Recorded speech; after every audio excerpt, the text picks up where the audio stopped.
सौराष्ट्रे सोमनाथं च श्रीशैले मल्लिकार्जुनम् उज्जयिन्यां महाकालम् ओंकारं मल्लेश्वरम। भारतवर्ष, देवों की भूमि, तपस्वियों की भूमि।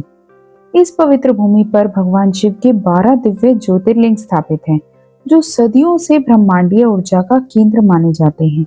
लेकिन क्या आपने कभी सोचा है कि इन सब में सबसे पहला ज्योतिर्लिंग कौन सा है? नमस्कार दोस्तों, आध्यात्मिक धारा में आपका स्वागत है। आज हम आपको एक ऐसे तीर्थ की यात्रा पर ले जा रहे हैं जिसका इतिहास, निर्माण और विध्वंस की एक ऐसी गाथा है जिसे सुनकर आपके रोंगटे खड़े हो जाएंगे। ये कहानी है प्रभास पाटन, गुजरात में स्थित सोमनाथ महादेव की। एक ऐसा मंदिर जिसे समय समय पर बेरहमी से लूटा गया, तोड़ा गया, लेकिन हर बार ये अपनी राख से एक फेनिक्स पक्षी की तरह और भी अधिक भव्यता के साथ उठ खड़ा हुआ। आज हम जानेंगे इसके जन्म की पौराणिक कथा, इसके विध्वंस का खूनी इतिहास और इसके पुनर्निर्माण की गौरवशाली गाथा। वीडियो को अंत तक जरूर देखें और कमेंट में हर हर महादेव लिखना ना भूलें। सोमनाथ यानी सोम के नाथ। सोम अर्थात चंद्रमा और नाथ अर्थात उनके स्वामी भगवान शिव। लेकिन एक प्रश्न उठता है, ब्रह्मांड को अपनी शीतल चांदनी से रोशन करने वाले चंद्रदेव को स्वयं भगवान शिव की शरण में क्यों जाना पड़ा?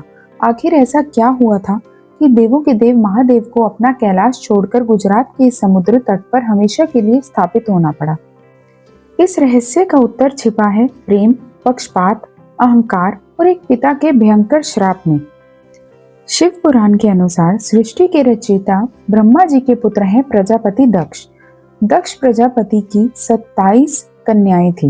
ये 27 कन्याएं वास्तव में अंतरिक्ष के 27 नक्षत्र हैं, जिन्हें हम आज भी पंचांग में देखते हैं, जैसे अश्विनी, भरणी, कृतिका और रोहिणी। प्रजापति दक्ष ने अपनी इन सभी 27 कन्याओं का विवाह चंद्रदेव के साथ कर दिया।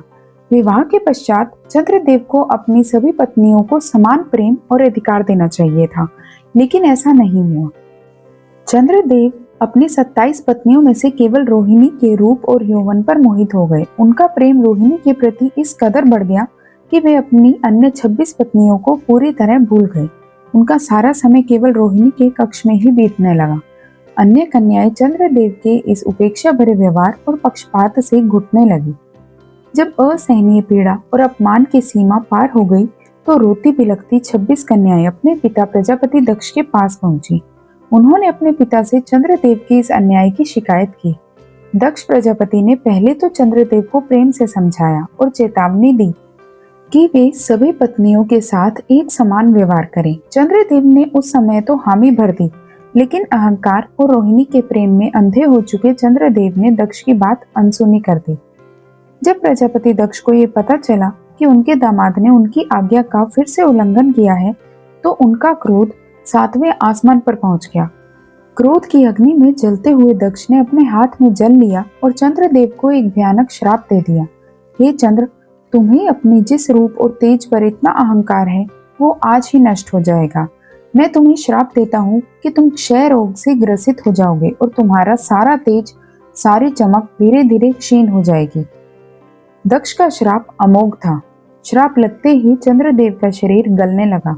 उनकी आभा और शीतलता समाप्त होने लगी। चंद्रदेव की रोशनी छिनते ही पूरी सृष्टि में हाहाकार मच गया। पृथ्वी पर रातें घनी काली हो गई। चंद्रमा ही औषधियों और वनस्पतियों के स्वामी माने जाते हैं। उनके क्षीण होने से जड़ी बूटियों का प्रभाव खत्म होने लगा। जीवन संकट में पड़ गया। सृष्टि को इस महाविनाश से बचाने के लिए सभी देवता घबराकर भगवान ब्रह्मा की शरण में गए। ब्रह्मा जी ने कहा, दक्ष का श्राप वापस तो नहीं लिया जा सकता, लेकिन देवों के देव महादेव ही इसका कोई उपाय निकाल सकते हैं। ब्रह्मा जी ने चंद्रदेव को आदेश दिया कि वे तुरंत गुजरात के प्रभास क्षेत्र, जहां आज सोमनाथ है, वहां जाएं और वहां शिवलिंग स्थापित करके मृत्युंजय भगवान शिव की घोर तपस्या करें। रोग से तड़पते हुए चंद्रदेव प्रभास क्षेत्र पहुंचे। उन्होंने वहां समुद्र के किनारे एक शिवलिंग की स्थापना की और लगातार 6 महीने तक बिना अन्न जल ग्रहण किए एक पैर पर खड़े होकर महामृत्युंजय मंत्र का अखंड जाप किया। चंद्रदेव की उस घोर तपस्या से तीनों लोग कांप उठे। भक्त की पुकार सुनकर अंततः आशुतोष भगवान शिव वहां साक्षात प्रकट हुए। महादेव ने प्रसन्न होकर चंद्रदेव से वरदान मांगने को कहा। चंद्रदेव ने रोते हुए शिव के चरण पकड़ लिए और क्षय रोग के श्राप से मुक्ति की प्रार्थना की। भगवान शिव ने कहा, हे चंद्र, दक्ष के श्राप को पूरी तरह मिटाना सृष्टि के नियमों के विरुद्ध होगा, लेकिन मैं तुम्हें वरदान देता हूँ कि 1 महीने के 15 दिन में तुम्हारी चमक हर दिन घटेगी, लेकिन अगले 15 दिन में तुम्हारी चमक हर दिन वापस बढ़ेगी और पूर्णिमा की रात तुम अपने पूर्ण तेज के साथ चमकोगे। भगवान शिव की कृपा से चंद्रदेव को नया जीवन मिला। कृतज्ञ होकर चंद्रदेव और सभी देवताओं ने भगवान शिव से प्रार्थना की कि हे महादेव, आप माता पार्वती के साथ इस स्थान पर सदा के लिए विराजमान हो जाएं, ताकि आपके भक्तों को यहाँ आकर मुक्ति और नव जीवन मिल सके।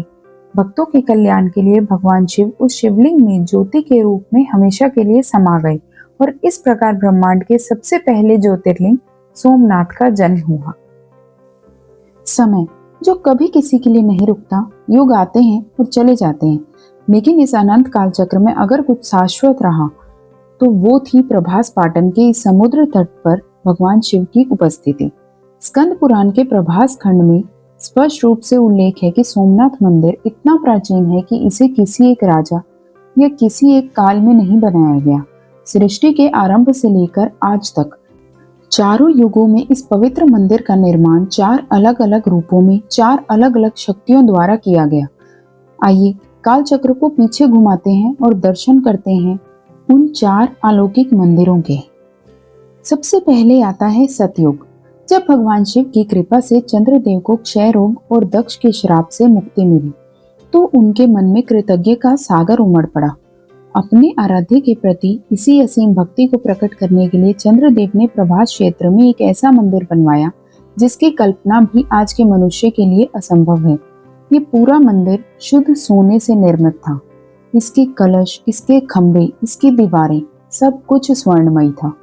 इस मंदिर की सबसे बड़ी विशेषता इसका शिवलिंग था, जो चुंबकीय शक्ति के कारण हवा में बिना किसी सहारे के झूलता रहता था। ये सतयुग का वो स्वर्णिम काल था जब सोमनाथ महादेव की महिमा अपने चरम पर थी। काल चक्र घूमा और सतयुग के बाद आगमन हुआ त्रेता युग का। त्रेता युग में भगवान शिव का सबसे बड़ा भक्त हुआ लंकापति रावण। रावण के अंदर चाहे कितने भी अवगुण क्यों ना हो, लेकिन उसकी शिव भक्ति की कोई सीमा नहीं थी। पुराणों के अनुसार रावण ने प्रभास पाटन की यात्रा की और भगवान शिव को प्रसन्न करने के लिए यहाँ घोर तपस्या की। रावण ने देखा कि समय के साथ चंद्रदेव का स्वर्ण मंदिर अब पुराना हो चुका है। तब अपने आराध्य के सम्मान में लंकापति रावण ने अपने तपोबल और धन से इस मंदिर का पुनर्निर्माण शुद्ध चांदी से करवाया। पूर्णिमा की रात में जब चंद्रमा की किरणें इस रजत मंदिर पर पड़ती थी तो समुद्र का तट दूधिया रोशनी से जगमगा उठता था। फिर आया द्वापर युग, भगवान कृष्ण का युग। प्रभास पाटन का ये क्षेत्र भगवान कृष्ण के हृदय के बहुत करीब था। यही वो पवित्र भूमि है जहाँ द्वारकाधीश भगवान श्री कृष्ण ने अपनी लीलाओं को विराम दिया था और भलका तीर्थ में एक शिकारी के बाण लगने के बाद अपने प्राण त्याग दिए थे। इस क्षेत्र के प्रति अपने प्रेम और शिव के प्रति अपनी श्रद्धा के कारण भगवान श्री कृष्ण ने इस मंदिर को एक नया रूप दिया। उन्होंने इसका निर्माण साधारण लकड़ी से नहीं, बल्कि बहुमूल्य और अत्यंत सुगंधित चंदन की लकड़ी से करवाया। कहा जाता है कि उस समय समुद्र की हवाओं में कई किलोमीटर दूर तक केवल चंदन और शिव के भस्म की महक तैरती रहती थी। द्वापर युग की समाप्ति के बाद कलयुग का आरंभ हुआ। कलयुग में समय का प्रभाव और प्रकृति के थपेड़े सहने के लिए एक बेहद मजबूत ढांचे की आवश्यकता थी। गुजरात के सोलंकी वंश के महान राजाओं, विशेषकर राजा भीमदेव प्रथम ने इस मंदिर को लाल पत्थरों से एक विशाल और भव्य आकार दिया। ये मंदिर वास्तुकला का एक ऐसा चमत्कार था जिसे देखकर इंसान तो क्या, देवता भी आश्चर्यचकित रह जाए। इसके विशाल प्रांगण, 56 खंभों वाला नृत्य मंडप और आकाश को चूमता हुआ इसका शिखर भारतवर्ष के गौरव का प्रतीक बन गया। सोमनाथ मंदिर केवल आस्था का केंद्र नहीं था, बल्कि ये भारत की अपार धन संपदा का सबसे बड़ा खजाना भी बन चुका था। इसके गर्भगृह में रखे मणियां, हीरे और सोने के कलशों की चमक की चर्चाएं 7 समंदर पार मध्य एशिया और अरब के रेगिस्तानों तक पहुंच चुकी थी।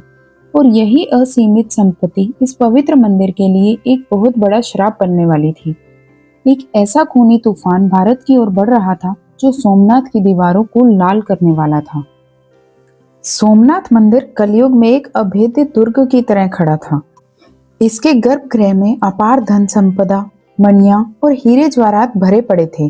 यहाँ का शिवलिंग चुंबक के प्रभाव से हवा में झूलता था, जो उस समय के लोगों के लिए एक महान चमत्कार था।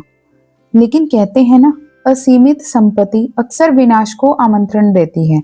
सोमनाथ की यही चकाचौंध और इसका वैभव भारत के लिए एक श्राप बन गया। 7 समंदर पार अरब और मध्य एशिया के रेगिस्तानों में पलने वाले क्रूर लुटेरों की गिद्ध जैसी नजरें इस पवित्र ज्योतिर्लिंग पर गड़ चुकी थी। लिखित इतिहास के पन्ने गवाही देते हैं कि सोमनाथ पर पहला हमला सन 725 ईस्वी में हुआ था। सिंध के अरब गवर्नर अल जुनैद ने अपनी सेना के साथ गुजरात पर धावा बोला और सोमनाथ मंदिर को भारी नुकसान पहुंचाया। उसने मंदिर को अपवित्र किया और लूटपाट मचाई, लेकिन सनातन धर्म की जड़ें इतनी गहरी थी कि इन्हें उखाड़ना आसान नहीं था। इस हमले के बाद गुज्जर प्रतिहर वंश के प्रतापी राजा नागभट्ट द्वितीय ने सन 815 ईस्वी में इस मंदिर को लाल पत्थरों से और भी अधिक भव्यता के साथ फिर से खड़ा कर दिया। महादेव का डमरू एक बार फिर गूंजने लगा। लगभग 200 साल शांति से बीते, लेकिन फिर आया साल 1024 ईस्वी, सोमनाथ के इतिहास का सबसे काला और मनहूस साल। अफगानिस्तान के गजनी से खूंखार तुर्क लुटेरा महमूद गजनवी अपनी 30,000 की घुड़सवार सेना और हजारों ऊंटों के साथ भारत की ओर निकला। उसका एक ही मकसद था, सोमनाथ की अकूत दौलत को लूटना और काफिरों की आस्था को कुचलना। थार के भयानक रेगिस्तान को पार करता हुआ वो मौत के एक तूफान की तरह प्रभास पाटन पहुंचा। गजनवी को लगा था कि वो आसानी से मंदिर में घुस जाएगा, लेकिन उसे ये नहीं पता था कि वो शिव भक्तों की भूमि पर खड़ा है। मंदिर की रक्षा के लिए लगभग 50,000 निहत्थे श्रद्धालु, साधु संत और स्थानीय राजपूत योद्धा मंदिर के बाहर दीवार बनकर खड़े हो गए। 3 दिन तक भयंकर युद्ध चला। निहत्थे शिव भक्तों ने गजनवी की हथियारों से लैस सेना का डटकर सामना किया, लेकिन अंततः गजनवी की क्रूर तलवारों के आगे वे टिक न सके। इतिहासकार लिखते हैं कि सोमनाथ मंदिर की सीढ़ियों पर इतना खून बहा था कि मंदिर का पूरा प्रांगण लाल हो गया था। 50,000 शिव भक्तों ने अपने महादेव की रक्षा के लिए हंसते हंसते अपने प्राणों की आहुति दे दी। गजनवी ने जब गर्भगृह में प्रवेश किया तो हवा में झूलते हुए शिवलिंग को देखकर वो दंग रह गया, लेकिन उसके अंदर का राक्षस हावी था। उसने मंदिर की छत तोड़वा दी, जिससे चुंबकीय संतुलन बिगड़ गया और पवित्र ज्योतिर्लिंग जमीन पर गिर पड़ा।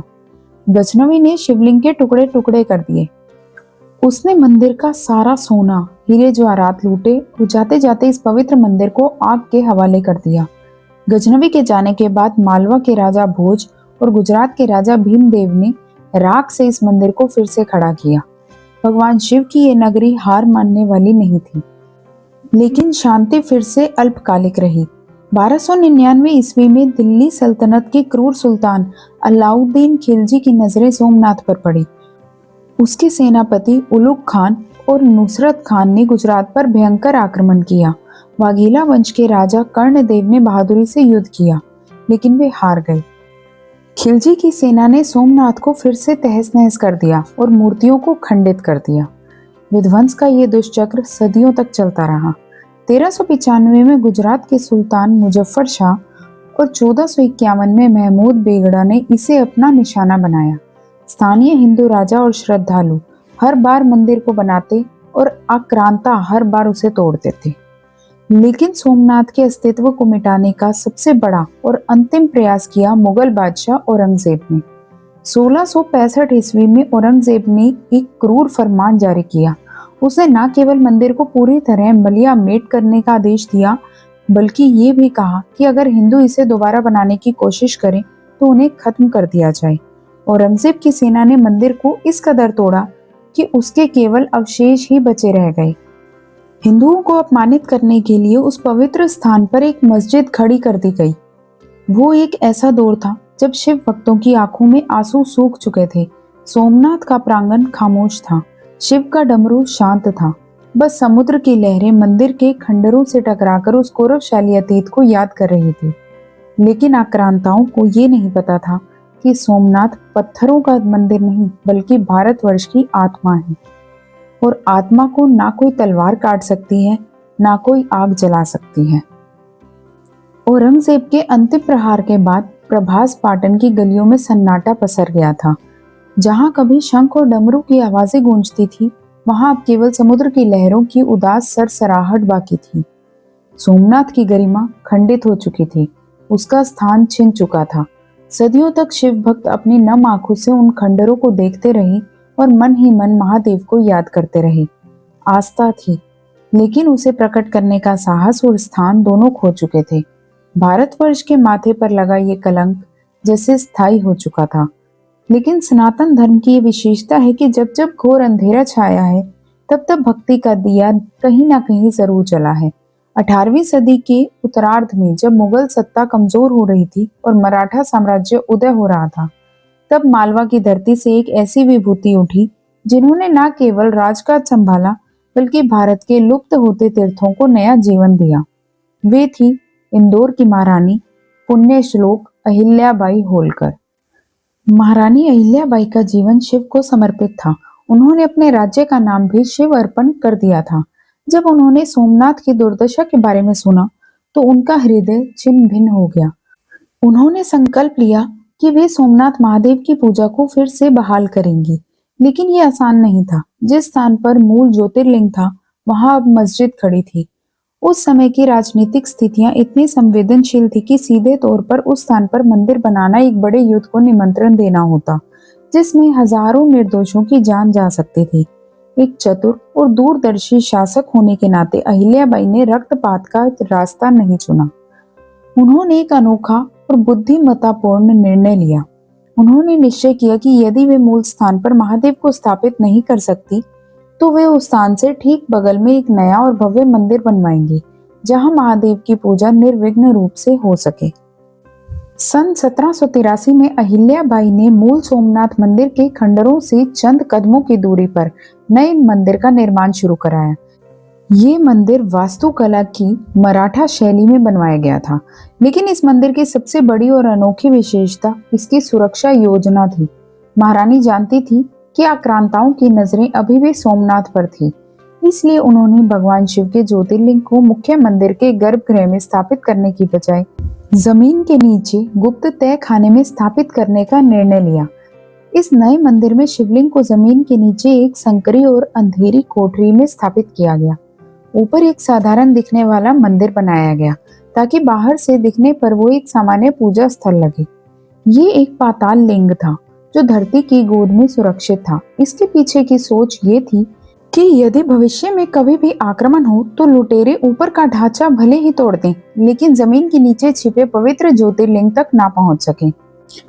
ये अहिल्याबाई की बुद्धिमत्ता और भक्ति का ही परिणाम था कि सदियों बाद प्रभास पाटन में फिर से घंटियां गूंजी, शंख बजे और महादेव का अभिषेक शुरू हुआ।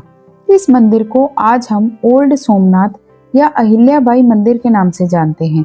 लगभग 150 से अधिक वर्षों तक, जब तक कि आधुनिक सोमनाथ मंदिर नहीं बना, यही वो स्थान था जहां भारत भर से आने वाले शिव भक्त सिर झुकाते थे और सोमनाथ महादेव के दर्शन का पुण्य प्राप्त करते थे। महारानी अहिल्याबाई होलकर ने केवल एक मंदिर नहीं बनाया, उन्होंने टूटी हुई सनातन आस्था को एक सहारा दिया। उन्होंने दिखाया कि विध्वंस चाहे कितना ही भयानक क्यों ना हो, निर्माण की इच्छा शक्ति उससे कहीं अधिक प्रबल होती है। सोमनाथ के इतिहास में उनका नाम स्वर्ण अक्षरों में लिखा गया है। उनके द्वारा जलाया गया एक छोटा सा दीपक भविष्य में एक बहुत बड़ी मशाल बनने वाला था। उन्होंने आधारशिला रख दी थी। अब समय था एक स्वतंत्र भारत का, जो अपने इस प्राचीन गौरव को उसके मूल स्थान पर पूरी भव्यता के साथ पुनर्स्थापित करे। 15 अगस्त 1947 सदियों की गुलामी की जंजीरें टूटी और भारत के क्षितिज पर आजादी का एक नया सवेरा हुआ। भारतवर्ष ने एक बार फिर खुली हवा में सांस ली। लेकिन इस आजादी की खुशी के बीच में गुजरात के प्रभास पाटन में समुद्र की लहरें अब भी उदास थी, क्योंकि जिस जूनागढ़ रियासत में सोमनाथ का मंदिर आता था, वहां का नवाब भारत से बगावत करके पाकिस्तान में शामिल होना चाहता था। लेकिन भारत के भाग्य विधाताओं को यह मंजूर नहीं था। भारत के लौह पुरुष और तत्कालीन उप प्रधानमंत्री सरदार वल्लभ भाई पटेल ने अपनी कूटनीति और भारतीय सेना के अदम्य साहस से जूनागढ़ को हमेशा के लिए भारत का अभिन्न अंग बना लिया। नवाब अपनी जान बचाकर पाकिस्तान भाग गया और इसके साथ ही सोमनाथ महादेव की मुक्ति का मार्ग भी प्रशस्त हो गया।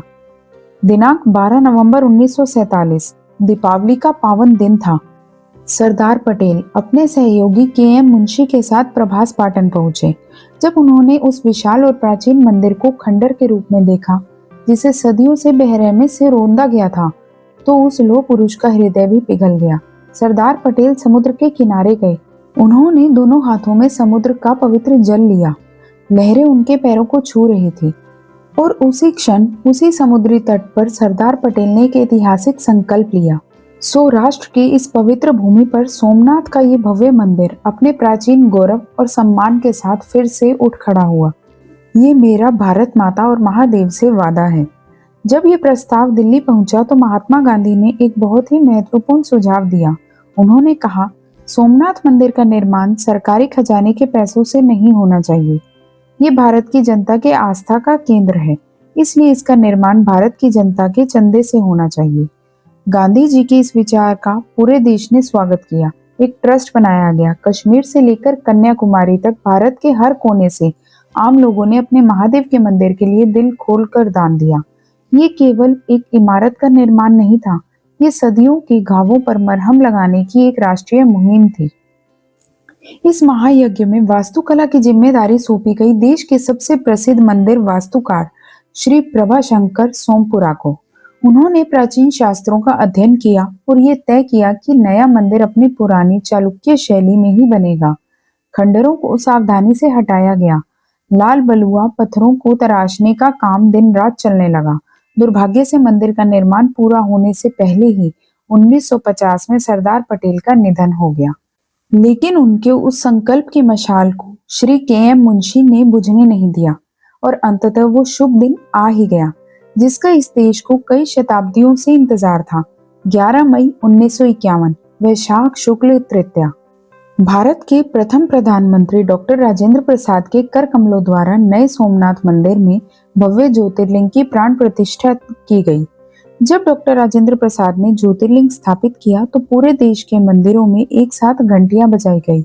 अपने ऐतिहासिक भाषण में राष्ट्रपति ने कहा था, सोमनाथ का ये मंदिर आज दुनिया को ये संदेश दे रहा है कि निर्माण की शक्ति विध्वंस की शक्ति से हमेशा बड़ी होती है। सत्य को दबाया जा सकता है लेकिन मिटाया नहीं जा सकता। और इस प्रकार गजनवी, खिलजी और औरंगजेब की क्रूर तलवारों को चीरता हुआ अपने अतीत की राख से उठकर सोमनाथ महादेव का ये भव्य मंदिर एक बार फिर से अनंत काल के लिए खड़ा हो गया। महादेव का पहला ज्योतिर्लिंग भारत की आत्मा का सबसे बड़ा प्रतीक बन गया। आज जो सोमनाथ मंदिर हम देखते हैं वो केवल आस्था का ही नहीं बल्कि भारतीय वास्तुकला और प्राचीन विज्ञान का एक जीता जागता चमत्कार है। ये मंदिर चालुक्य वास्तुकला शैली में बनाया गया है, जिसे प्राचीन ग्रंथों में कैलाश महामेरु प्रसाद शैली कहा जाता है। इस भव्य ढांचे को मुख्य रूप से 3 भागों में बांटा गया है: गर्भगृह, सभा मंडप और नृत्य मंडप। मंदिर का मुख्य शिखर 155 फीट ऊंचा है, जो मीलों दूर से ही नजर आ जाता है। इस शिखर के शीर्ष पर रखा गया स्वर्ण कलश लगभग 10 टन वजनी है। इसके ऊपर फहराने वाली ध्वजा 27 फीट लंबी है, जो हवा में लहराते हुए सनातन धर्म की विजय का उद्घोष करती प्रतीत होती है। मंदिर की बाहरी दीवारों पर देवी देवताओं, अप्सराओं और पौराणिक कथाओं की इतनी बारीक और सुंदर नक्काशी की गई है कि आंखें वहां से हटती नहीं है। लेकिन इस पूरे प्रांगण में एक ऐसा ढांचा है जो आधुनिक विज्ञान और भूगोल के जानकारों के होश उड़ा देता है। इसे बाण स्तंभ कहा जाता है।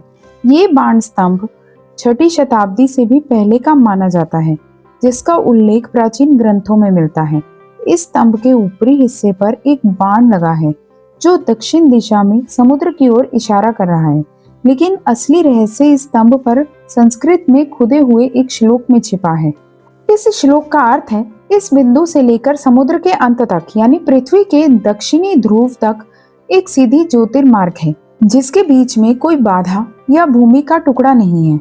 जरा सोचिए, अगर आप आज गूगल अर्थ या किसी एडवांस मैप पर भी देखें तो सोमनाथ से लेकर सीधे अंटार्कटिका तक एक सीधी रेखा खींचने पर बीच में दुनिया का कोई भी देश, कोई भी द्वीप या जमीन का टुकड़ा नहीं आता।